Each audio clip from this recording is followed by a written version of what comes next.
Hi, everyone. My name is AJ. I'm really excited to share this information with you. I hope you find it valuable. I'm going to cover a lot of topics today. I don't know how long this is going to run, but I'm going to try and make it as concise as possible for you.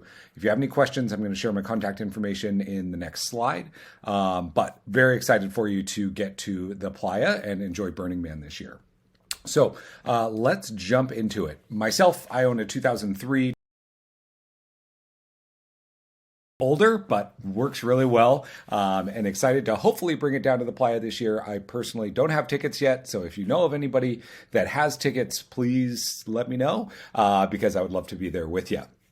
All right, let's go ahead and jump right into it. The first couple bullets were for when I did this as a live session, but I wanted to record this so that everybody could watch it at your convenience. Again, if you have any questions, please feel free to reach out. The fourth bullet here, motorhomes are expensive. I'm going to talk a lot about cost today, and I recognize that cost and money is not exchanged on the playa except for some things. Some of the stuff I'm going to cover today can be found secondhand, and I definitely encourage you to do that, and we'll cover that as we go through. The applicable principles when RVing. There's a lot that applies to the 10 principles when thinking about bringing a motorhome or a trailer or RV out to the playa. The two that you don't see I have listed on there are radical inclusion and gifting. And we're going to cover why I exclude those when talking about RVing here when we get to some of the topics. But there is a purpose behind this, I promise. All right, there are a variety of resources. Some of the information I'm going to share with you is my own experience. Some of this I have sourced from a variety of different people. I'm going to share this deck so that you can click on each of these as well. I found these resources to be super, super helpful, especially when talking about getting things like towing and lockout information. That's directly from the Burning Man org. Somebody put together a great packing list, a variety of different things. So I hope you find these valuable as well. If you have any resources out there that you think I should be sharing with other people, please feel free to share them with me, and I will add them into here. As I go through today, I do not want to sound like a Debbie Downer. I'm going to talk a lot about the negatives of what can happen if you don't plan accordingly. And so I'm really trying to prepare you to be Bear Grylls out there on the playa. Everything that I'm going to talk about today are proactive steps that you can take to make sure that you don't have leaking tanks, overflowing tanks, not enough water, if you have any issues with your motorhome, things like that. So again, don't want to sound like a Debbie Downer. I'm just here to try and prepare you. Let's talk just some general things to cover. And I don't like to read all of these bullet points, and I am trying to do this in just one take today, so I'm going to be hammering out as much of this stuff as possible. Number one tip I can give you, please don't be an asshole to anybody, whether that's your neighbors, whether that's your campmates, whether that's whoever you're renting the motorhome from, whether it's the service providers that you're working with, whoever that is, please don't be an asshole to anybody. Second point, this is one that I got off the internet. If you are renting a motorhome, and this might be too late, but these things will fill up very, very quickly. So if it says it sleeps 8, don't think that is going to necessarily be true. They're going to fill up very quickly with bikes, with gear, with water, with food, with all of that. And the more people you have in there, it's also going to be more difficult when you have people coming and going at different times and people are trying to sleep and all that. So just be mindful of how many people you have inside of the motorhome. Next up, a couple years ago, there was a lot of talk after the burn about veteran burners going out and helping companies like Cruise America or even private owners having to clean up after virgin burners bringing back dirty motorhomes. That is not their responsibility. So please, return the motorhome that you have rented in a clean manner. It is not fair to the people that have rented it after you for you to interrupt their trip because you did not take the time to clean up a motorhome yourself. So again, please return motorhomes clean. If you are renting from a private owner, please be honest with them about where it's going and put in the diligence to clean the motorhome and restore it to its original condition. If you do have your own motorhome and this is your first time taking it out or you recently bought it, motorhome dealerships are extremely backed up right now. So get an appointment as quickly as you can to get things like generators service, to get oil changes, to get your brakes inspected. I'm going to cover a Pacific Northwest resource for brake inspections, but get those appointments as quickly as possible. Next up, if this is your first time taking a motorhome to the burn, do not try and hide anybody in your motorhome. That's a surefire way that you will get turned away at the gate. Your entire burn will be ruined. They won't just kick out the one person who doesn't have a ticket. They will kick out everybody inside of the motorhome. You will get turned away. You will not be allowed in. Your tickets will be invalidated. So do not try and hide anybody and bring them in. Next up, there is a big change this year to the way that motorhomes and trailers, etc., are being brought onto the playa. There is no delivered housing this year. So if you have signed up for a camp or you have paid a lot of money for what was referred to as plug-and-play camps, do not expect that to be there. So make sure that you did not get scammed. Secondly, I think that it's important to bring this up because that also means there's going to be a significant cut down on resources that are available. A lot of us burners rely on each other for help or asking for help. A lot of these really experienced people that were in these plug and plays that were dealing with motorhomes and trailers before won't be around. So I think it means you need to be extra critical or extra vigilant in how you are preparing for being there. Last one is these pop-up style campers or tent trailers have a high risk of tipping over in the wind. So if you are bringing something like this, it has been done before. There are resources out there for you. It's not something I'm going to dive deep into today. I'll try and find the article that I saw about this. I think it was on Reddit. But please be extra vigilant about making sure you stake this down very well.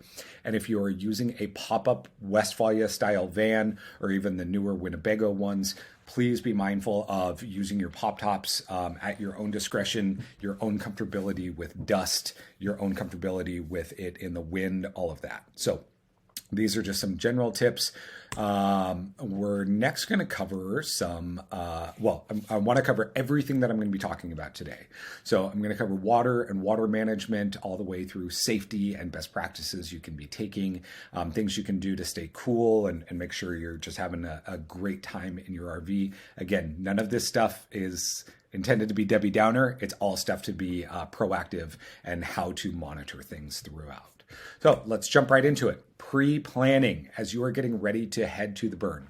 Motorhomes and trailers drive significantly different than a vehicle. They are slow to stop. They are slow to start. They wobble. They drive like a brick shithouse, let's be honest. So check your route and know it well.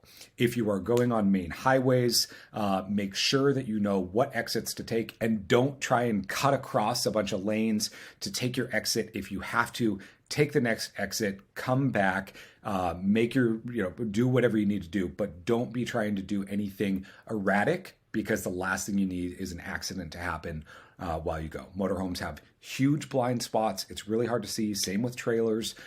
So just make sure you know your route, check it well.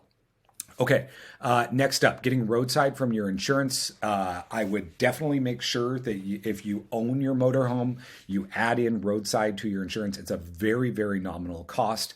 In addition to roadside from your own insurance, consider getting AAA or Good Sam's Club. This is going to cover you for a variety of more things. There are waiting periods for these things to kick in. So if you are thinking about getting roadside insurance, make sure and get it added as quickly as possible. And if you are in a rental, consider adding in the roadside coverage when you do your checkout process. To kind of tie into that, in the lower right-hand corner here, make sure that your insurance extends. If you are getting a Cruise America or you're renting from a private owner, make sure that your vehicle coverage and your vehicle insurance will extend to the vehicle that you are renting. I personally have a Chase Visa card that comes with rental car coverage, but it does not cover RVs. So again, be mindful of making sure that you have the proper coverage in case anything were to happen. If you do own your own motorhome and this is the first time you're taking it, make sure you're checking out all your fans, belts, fluids, consider getting them flushed, bring extra oil to have on hand.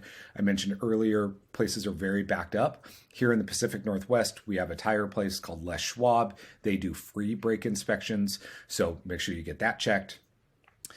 Knowing and trusting your leveling jacks. If you're in a trailer, oftentimes those are a hand crank on the four corners of your trailer. If you are in a motorhome, oftentimes it's a hydraulic system. If you don't trust your leveling jacks, do not put them down. The last thing you need is to put them down on the playa, the inability to get them up. And now guess what? You can't move. So make sure you know and you trust your leveling system. Leveling is also very important when it comes to propane management of your refrigerator, a whole topic I'm going to cover in a minute. But again, make sure this is something that you're checking ahead of time. Next up, if you are towing a trailer, or if this is your first time, or if you're renting a trailer, make sure that you check with the owner, see if they are providing a weight distributing hitch, or if that's something you are responsible for. I got mine when I previously had a trailer at Harbor Freight. They're about $200. Some owners will require you have a weight distributing hitch. You can't just use a standard ball. The weight distributing hitch is going to make sure that you are the safest possible while you're driving down the road. It'll have weight distribution bars on it. Get familiar with that process. If you are towing a trailer for the first time, you may need a trailer brake controller. Again, talk to the owner of the trailer that you are renting.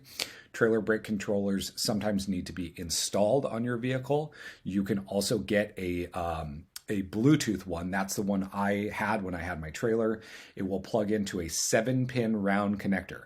My tow vehicle is a 2002 Toyota SUV. It did not come standard with a 7-pin round brake control. You need to make sure that you don't just have the 4 flat. That's what like U-Haul style trailers have. You need to make sure you have the 7-pin round, and obviously check your vehicle's tow capacity because you're going to have a lot of stuff with you.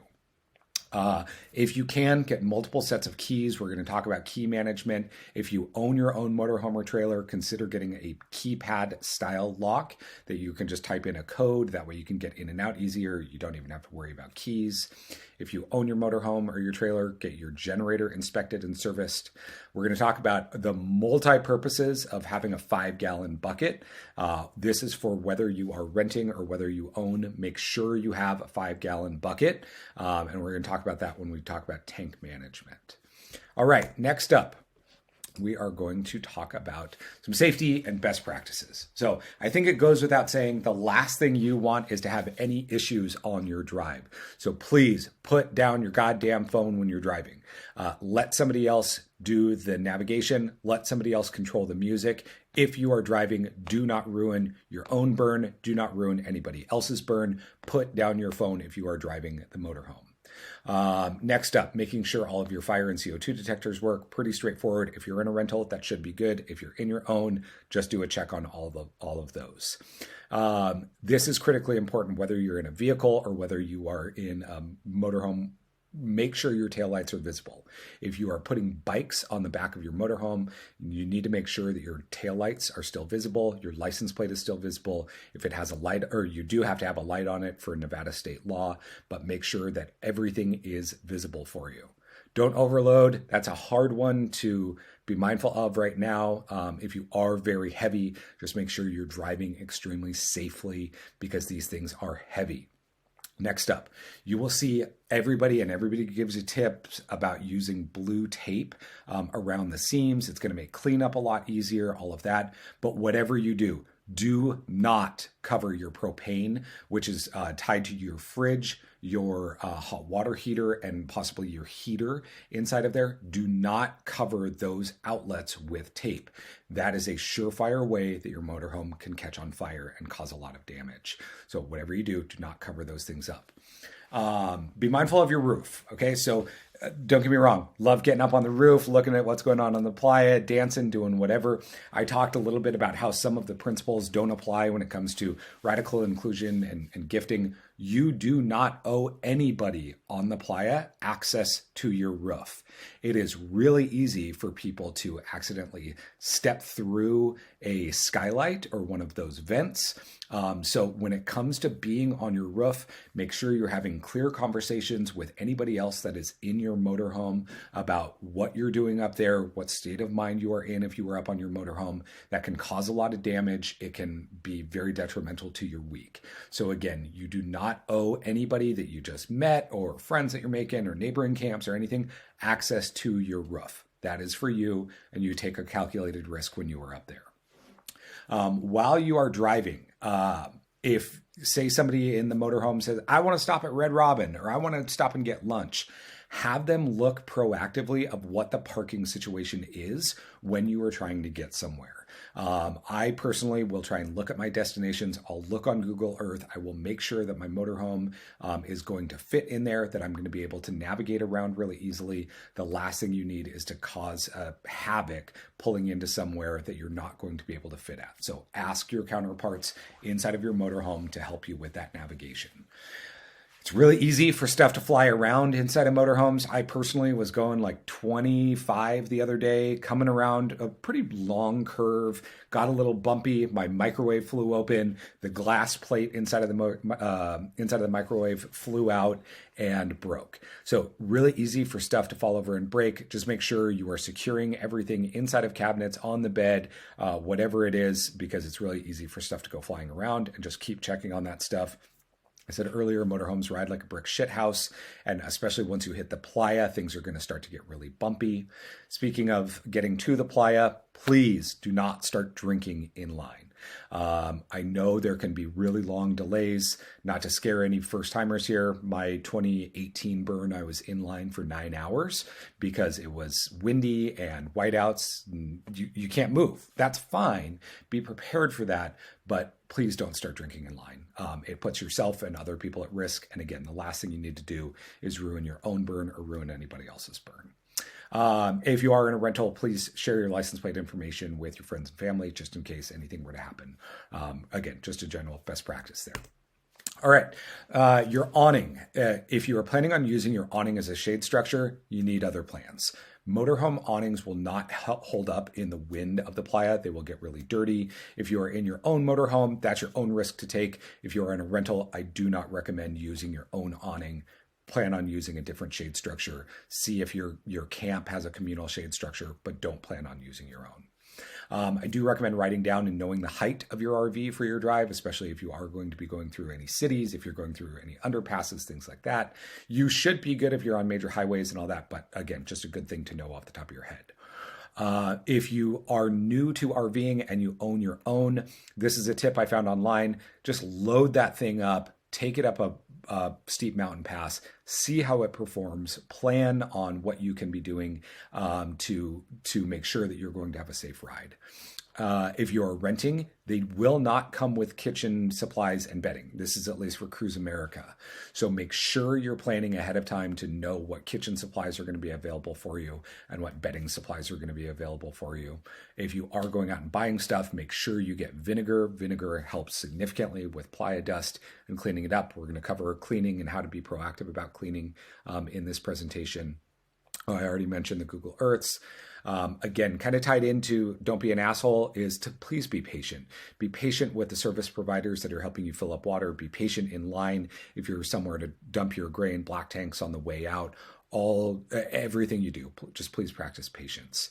And lastly is make sure you have an open conversation with your camp leader or whoever is helping your camp with placement, especially if you have to leave early.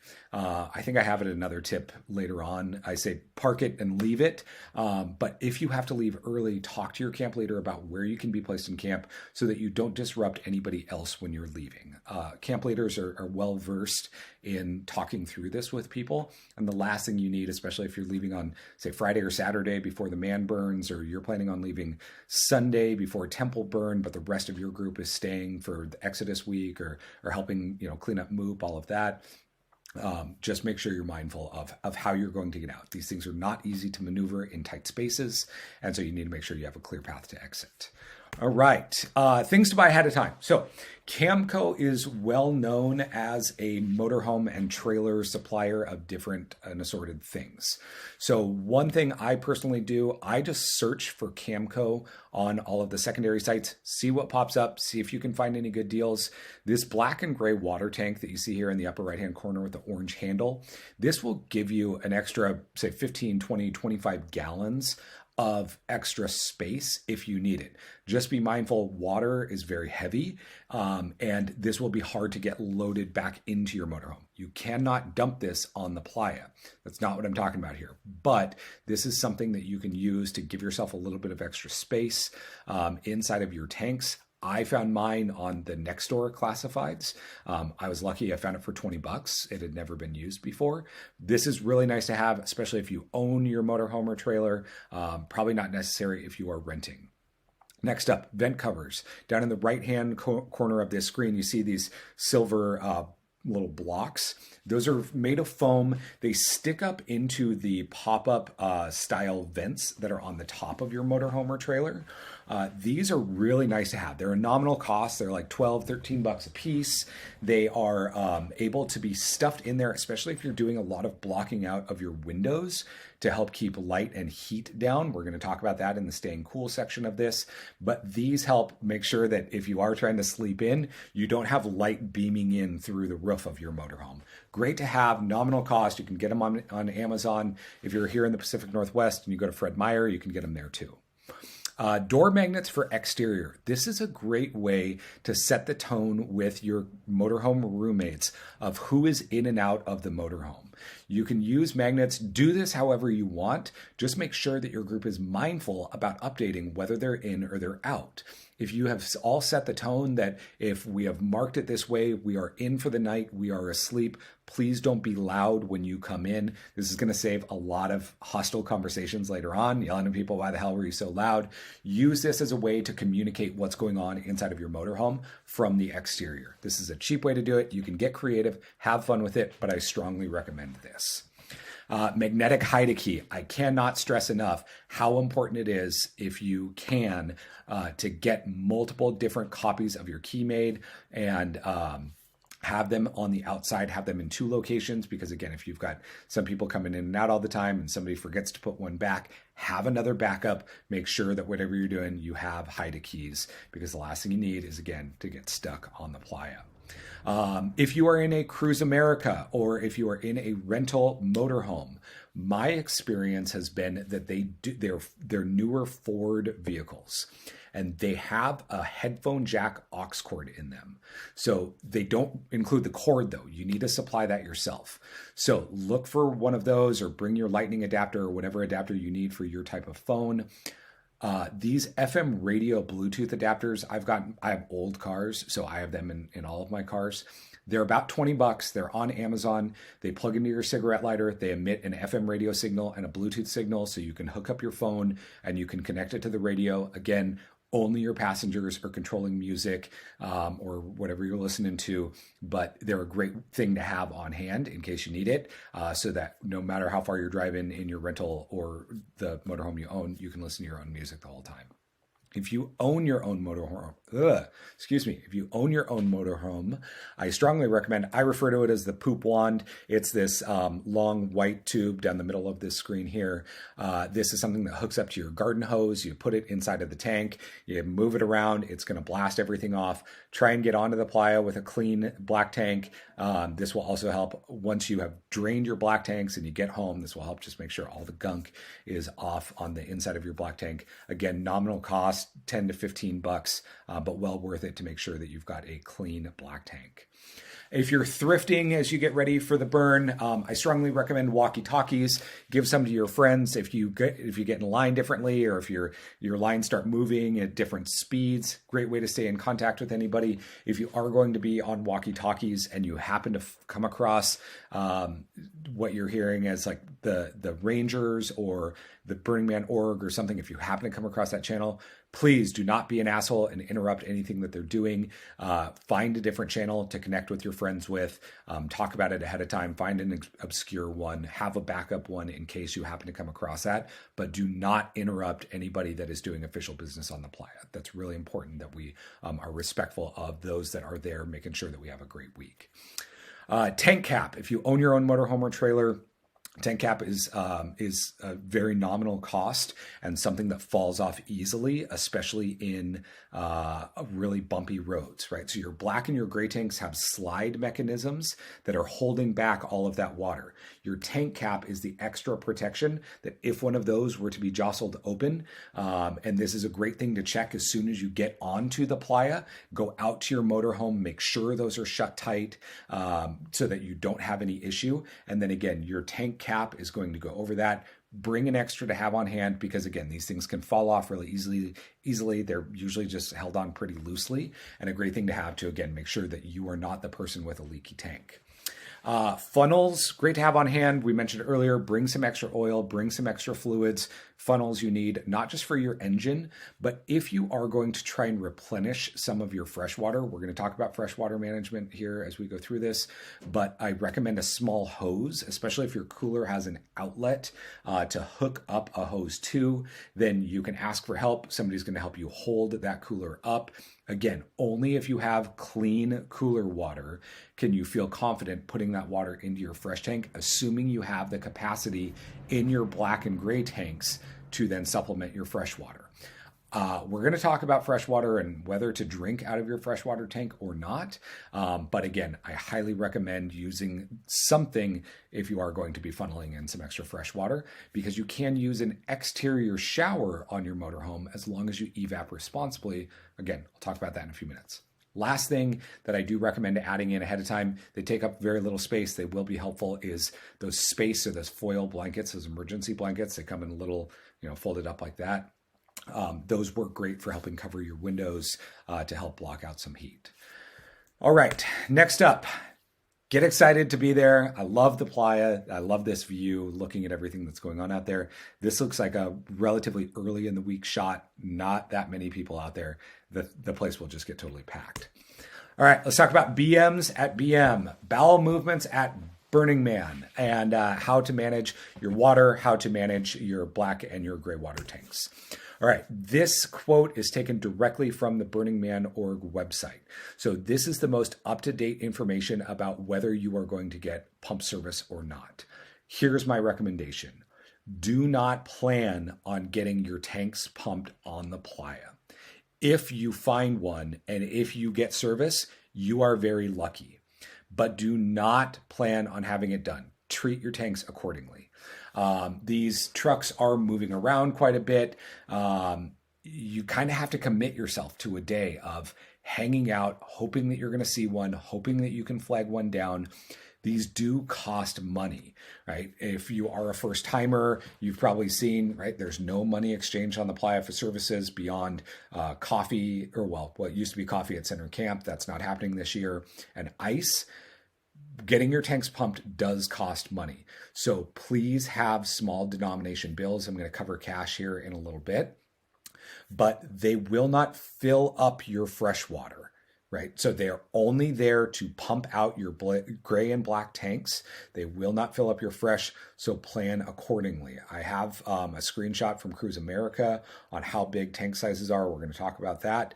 But again, if you are planning on 8 people inside of your motorhome and everybody's using your fresh water and your toilet, you're going to be full in 2 days.